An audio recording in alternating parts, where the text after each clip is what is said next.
Everyone, I am Saumya Pandey ITO batch 2021 और आज हम डिस्कस करने जा रहे हैं यूपी पीसीएस प्रीलिम्स 2023 के लिए यूपी स्पेशल की तैयारी कैसे करें। क्योंकि बहुत लोगों की ये डिमांड थी कि यूपी स्पेशल की कई सारी बुक्स आती हैं और कई सारी मोटी मोटी बुक्स आती हैं जिसमें कई सारे छोटे छोटे फैक्ट्स होते हैं। तो लोगों को समझ में नहीं आता कौन सा फैक्ट पढ़ना है और कौन सा नहीं पढ़ना है, क्या पढ़ना है क्या छोड़ना है। तो मैंने सोचा कि आज उस पर एक वीडियो बनाते हैं जिसमें आपको हम क्लियरली समझाएंगे कि यूपी पीसीएस के लिए यूपी स्पेशल की तैयारी कैसे करें। तो मैं आपको बताऊंगी यूपी स्पेशल के लिए बेसिकली 3 बुक्स लोग फॉलो करते हैं। एक बुक है परीक्षावाणी। परीक्षावाणी उत्तर प्रदेश स्पेशल होता है। इसमें अलग अलग चैप्टर्स में करके यूपी में आए हुए सारे क्वेश्चंस और जो आ सकते हैं प्रोबेबल क्वेश्चंस इसमें दिए रहते हैं। तो ये एक बुक है जो ज्यादातर लोगों के द्वारा फॉलो की जाती है। ये बहुत मोटी तो नहीं है लेकिन अब थोड़ा सा इसको मोटा बना दिया गया है, ये थोड़ी सी मोटी है। एक दूसरी बुक है जो उत्तर प्रदेश फैक्ट घटना चक्र की ये बुक है। ये बुक हिंदी और इंग्लिश दोनों में आती है। इसमें भी चैप्टर वाइज फैक्ट्स दिए हुए हैं यूपी के और थोड़ा इसमें इलाबोरेट करके दिया रहता है। ये दूसरी बुक हो गई। और एक जो सबसे इम्पोर्टेंट बुक आती है UP state based fact questions, ये पूर्वावलोकन है जो यूपी स्पेशल में यूपी पीसीएस में यूपी स्पेशल के जो अभी तक के क्वेश्चंस आए हुए हैं वो इस बुक में दिए रहते हैं।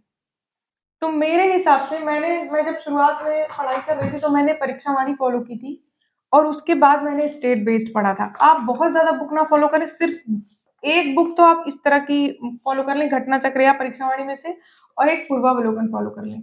और अगर आप सिर्फ एक बुक फॉलो करना चाहते हैं तो स्टेट बेस्ड क्वेश्चन फॉलो कर लें। ज्यादातर यूपी पीसीएस में जो यूपी स्पेशल से रिलेटेड क्वेश्चन आते हैं वो रिपीटेड आते हैं।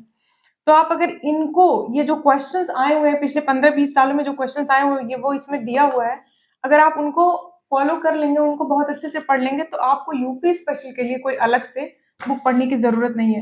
लेकिन अगर आप फिर भी थोड़ा बहुत पहले से जानकारी रखने के बाद पूर्वावलोकन पढ़ना चाहते हैं तो मैंने एक कुछ चैप्टर्स बनाए हैं कि कौन कौन से चैप्टर इस परीक्षावाणी में से आप पढ़ सकते हैं और कितना और कैसे पढ़ना है। तो चलिए शुरू करते हैं यूपी स्पेशल के लिए कैसे हम तैयारी करेंगे। तो सबसे पहला चैप्टर जो इस बुक में दिया हुआ है वो है, पहला चैप्टर दिया हुआ है मुख्यालयों के नाम। तो जिनके मुख्यालय के नाम उनके नाम से अलग है, जैसे गोरखपुर का मुख्यालय गोरखपुर है, इलाहाबाद का इलाहाबाद है, लेकिन कई सारे ऐसे डिस्ट्रिक्ट हमारे वहां हैं जिनके मुख्यालय का नाम वो नहीं है। जैसे अमेठी का गौरीगंज है, संत कबीर नगर का खलीलाबाद है, गौतम बुद्ध नगर का नोएडा है। कई लोग कंफ्यूज रहते हैं गौतम बुद्ध नगर का नोएडा है कि ग्रेटर नोएडा है। और ये क्वेश्चन 2016 या 17 में एक बार आया भी था, बहुत लोगों ने गलत किया था इसको, तो आप इस पर जरा ध्यान दीजिएगा। तो पहला ये वाला यूपी यूपी मैप आप देख लीजिएगा, यूपी का मैप आप जरूर देख लीजिएगा एक बार, डिस्ट्रिक्ट के नाम और उनका हेडक्वार्टर जरा देख लीजिएगा, ये आपको मेंस में भी बहुत ज्यादा फायदा करेगा, और उनके हेडक्वार्टर्स के नाम। उसके बाद इसमें एक दूसरा उसी चैप्टर में आगे है प्रदेश का नाम, चिन्ह और राजधानी। सिर्फ आपको इतना पढ़ना है, इसके आगे ये नीचे नहीं पढ़ना आपको। प्रदेश का नाम, चिन्ह और राजधानी पढ़ लें। इसमें थोड़ा थोड़ा आगे कहीं कहीं एक आध फैक्ट्स, बाकी जो फैक्ट्स आपके छूटेंगे इसमें, जो मेन है वो मैं बता दे रही हूँ, जो एक आध फैक्ट आप छूटेंगे इसमें क्योंकि आप ज्यादा पढ़ेंगे कम मिलेगा ऐसा मैं बताऊंगी नहीं आपको। जहां से ज्यादा पढ़ के ज्यादा मिले वो मैं आपको बता दे रही हूँ, और जो एक आध बच जाएगा वो आप स्टेट बेस्ड जो प्रीवियस ईयर क्वेश्चंस आ चुके हैं आप जब वहां से पढ़ेंगे तो आपका पूरा कंप्लीट हो जाएगा। तो उसके बाद इसमें कुछ नहीं पढ़ना है, सीधे आप स्किप कर जाइए, चैप्टर 2 में आ जाइए। चैप्टर 2 में बहुत सारे संग्रहालय, संगठन, संस्थान, पार्क और सिटी के नाम दिए हुए हैं और इनके मुख्यालय कहाँ है और ये कहाँ कहाँ है। तो देखिए इसमें दिया तो बहुत ज्यादा है, इसमें बहुत ज्यादा दिया हुआ है, लेकिन इसमें आपको पढ़ना सिर्फ वही है जो पहले आ चुके हैं। तो इसके लिए आप कहाँ से पाएंगे, आप प्रीवियस ईयर क्वेश्चन पेपर, फिर वही प्रीवियस ईयर क्वेश्चन पेपर, वही स्टेट बेस्ड जो पूर्वावलोकन है आप वहीं से फॉलो करेंगे। वैसे स्टार्टिंग के जो इस पहले वाले पेज पे ज्यादातर जो दिए हुए हैं इसमें ये आपके आ चुके हैं।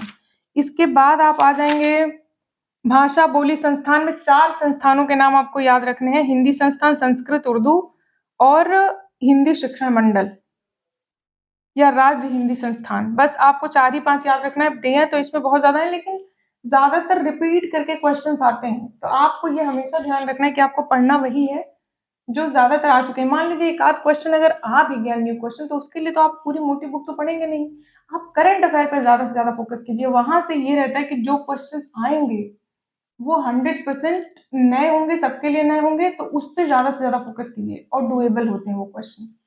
30 में से आप 30 करंट अफेयर्स के क्वेश्चन अगर आ रहे हैं तो आप कोशिश कीजिए कि 25 उसमें से सही कीजिए।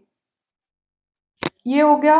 उसके बाद देखिए इसमें सेलेक्ट कैसे करेंगे, इसका सबसे प्रॉब्लम इसमें होता है कि सेलेक्ट कैसे किया जाए। तो इसके सेलेक्ट करने का तरीका यही है कि आप प्रीवियस ईयर क्वेश्चन पेपर देखें, इसका सिर्फ यही तरीका है, और जो स्टेट बेस्ड क्वेश्चन आते हैं वो वही होते हैं। तो एक बार आप इसको देख लेंगे, कुछ नई चीजें भी इसमें दिखेंगी, उसके बाद आप स्टेट बेस्ड देखेंगे तो आपका ज्यादा अच्छे से तैयार हो जाएगा। जैसे इसमें आगे है विशेष स्थल पार्क, सिटी केंद्र, तो इसमें ट्रॉनिका सिटी, निकिडा, प्लास्टिक सिटी, तीसरी साइंस सिटी, इलेक्ट्रॉनिक सिटी, ये सिटीज से क्वेश्चन आते हैं। लेटर टेक्नोलॉजी पार्क कहाँ है, तो इससे क्वेश्चन आते हैं, आप इस पे थोड़ा सा ध्यान दे लीजिएगा। हर चैप्टर के लास्ट में जो क्वेश्चंस दिए गए हैं उन क्वेश्चंस को जरूर आप एक बार देख लें। हर चैप्टर के लास्ट में जो क्वेश्चंस दिए गए हैं उन क्वेश्चंस को जरूर आप देख लें, और थोड़ा ध्यान से उन क्वेश्चंस को देखें जो पहले आ चुके हैं। जिन क्वेश्चन जो आ चुके हैं उनके आगे लिखा हुआ है कि ये यहाँ आए थे। दूसरा चैप्टर है जनगणना। जनगणना में पहला जो तीसरा चैप्टर है जनगणना। जनगणना में पहला जो ये है ना, पहला पेज, ये बहुत इंपॉर्टेंट है, इसको आप याद कर लीजिएगा। अभी देखिए 2021 की जनगणना आई नहीं है, तो जनगणना से अगर क्वेश्चन आएगा तो 2011 से ही आएगा। आप इसको याद कर लें, और खास करके उन क्वेश्चंस को ज्यादा अच्छे से याद करें जो पहले आ चुके हैं। अब जैसे इसमें दिया सर्वाधिक और सबसे कम वाले 5 जिले, जननांकी, सबसे कम जनसंख्या जहां है, सर्व से ज्यादा जनसंख्या कहाँ है, ये मैंने आपको बताया था। प्रयागराज, मुरादाबाद, गाजियाबाद, आजमगढ़ और लखनऊ। तो इसको मैंने बताया था ईमूगा। ईमूगा, ई मीन्स इलाहाबाद, अभी जो प्रयागराज हो गया, मूगा मीन्स मुरादाबाद, गा मीन्स गाजियाबाद। और सबसे कम वाले मैंने बताया था महाचिरकुट हमार बस्ती। महोबा, चिरकुट मतलब चित्रकूट, हमार मतलब हमीरपुर, और बस्ती मतलब श्रावस्ती। इस तरीके से आप निमोनिक्स बना के भी याद कर सकते हैं, मैंने इसको बताया था। तो इसमें भी आप उसी तरह याद करें जैसे आपके प्रीवियस ईयर चैप्टर्स में प्रीवियस ईयर क्वेश्चंस आ चुके हैं। पूरा नहीं पढ़ना, एक बात हमेशा ध्यान रखिए, पूरा सारे फैक्ट्स नहीं आपको याद करने हैं। और एक नया आया है national family health survey 5। National family health survey 5 अभी जल्दी ही आया है, आप उस डेटा को भी देख लें और उससे क्वेश्चंस आ सकते हैं।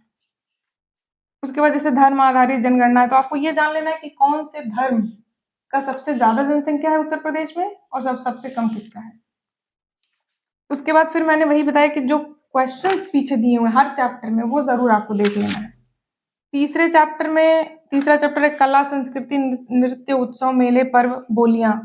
इनमें भी जो पहला दिया हुआ है पहला चैप्टर, इसको आप बहुत अच्छे से देख लेंगे एक बार, और फिर आप प्रीवियस ईयर क्वेश्चन पेपर्स उठाएं, उनमें जो आए हुए हैं उसको आप ध्यान से देखेंगे। इस बुक को आपको एक बार इसलिए पढ़ना है ताकि आप थोड़ा सा समझ भी सकें, क्योंकि उसमें सिर्फ क्वेश्चन आंसर दिया हुआ है। इसको पढ़ेंगे तो आपको अगल बगल की भी कई सारी चीजें पता चल जाएंगी, बस इसलिए इसको पढ़ना है। बहुत ज्यादा जिनके पास टाइम नहीं है वो, मैं तो कहूंगी वो बुक्स ना पढ़े, वो सीधे प्रीवियस ईयर क्वेश्चंस पढ़ें।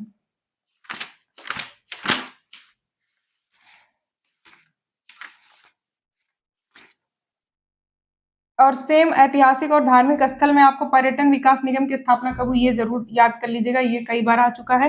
उसके बाद इसमें कोई भी पहले पेज पे कोई भी तैयार करने की आपको जरूरत नहीं है पहले पेज पे। उसके बाद आप इसको सीधे स्किप कर दीजिए, इसमें जो क्वेश्चन दिए हैं आप उसको पढ़ लीजिए।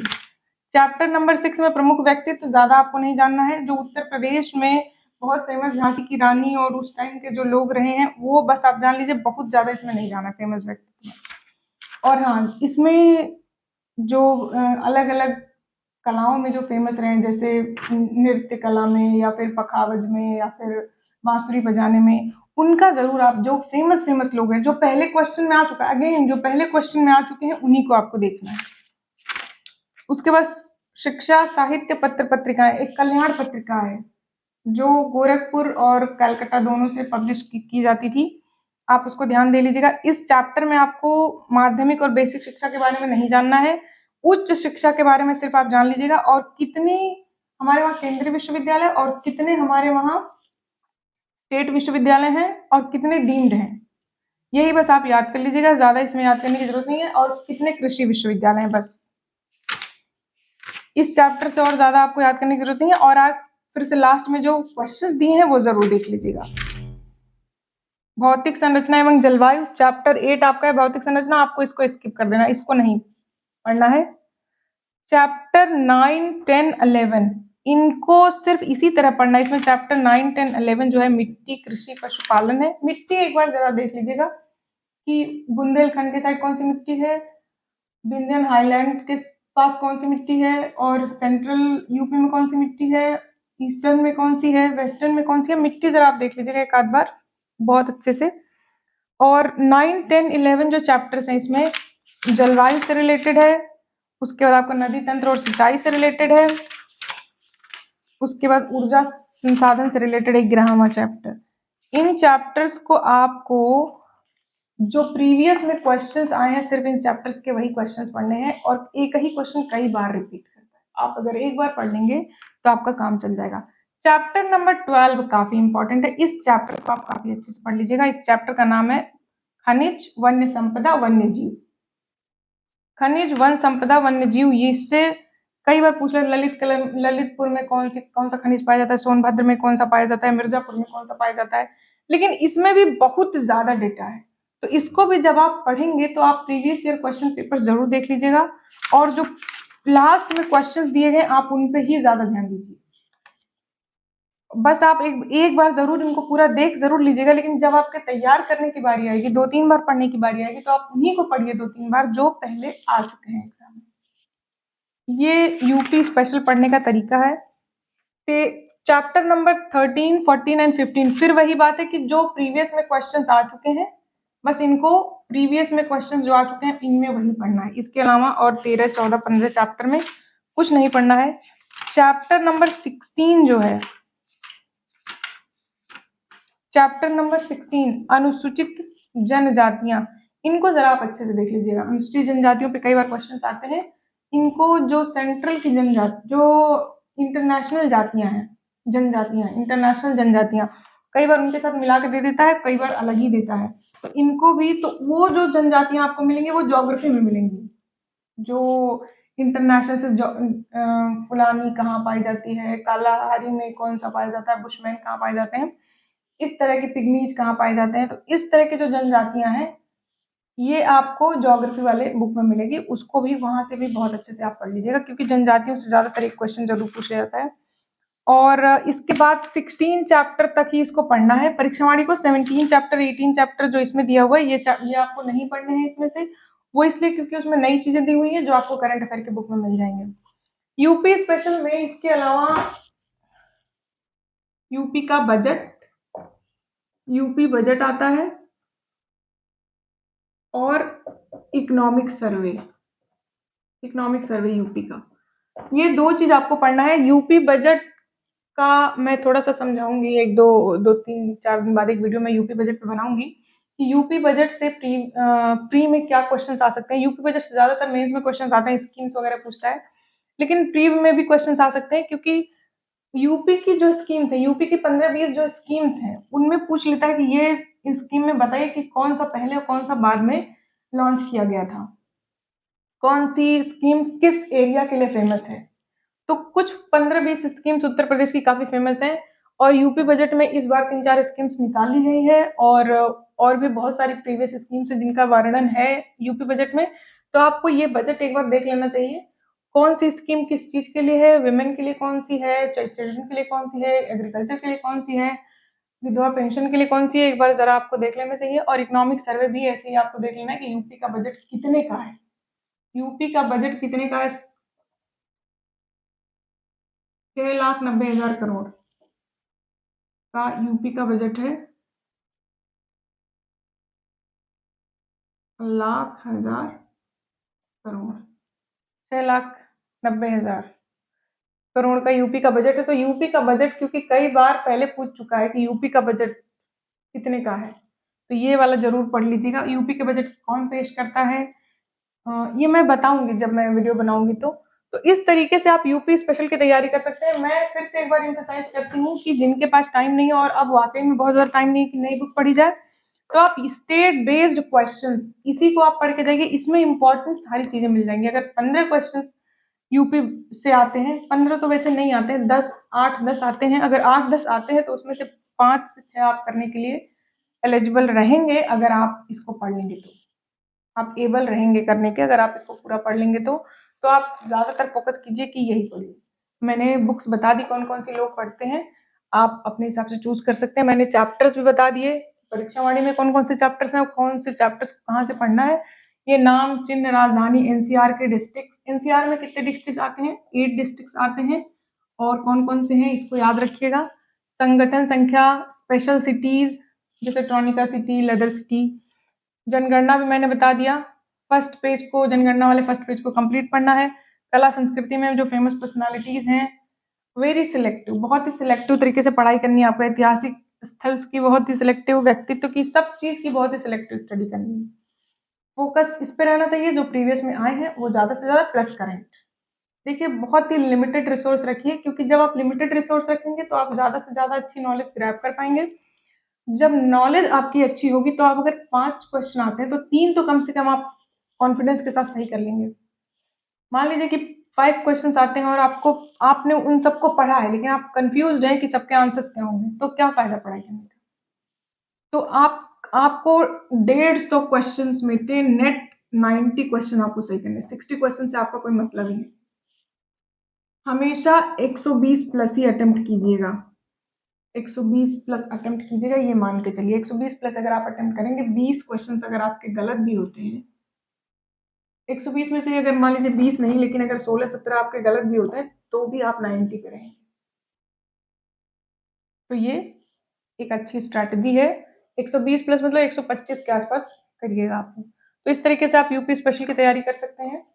कोई क्वेश्चन हो, कुछ हो तो आप हमसे पूछ सकते हैं। Thank you very much.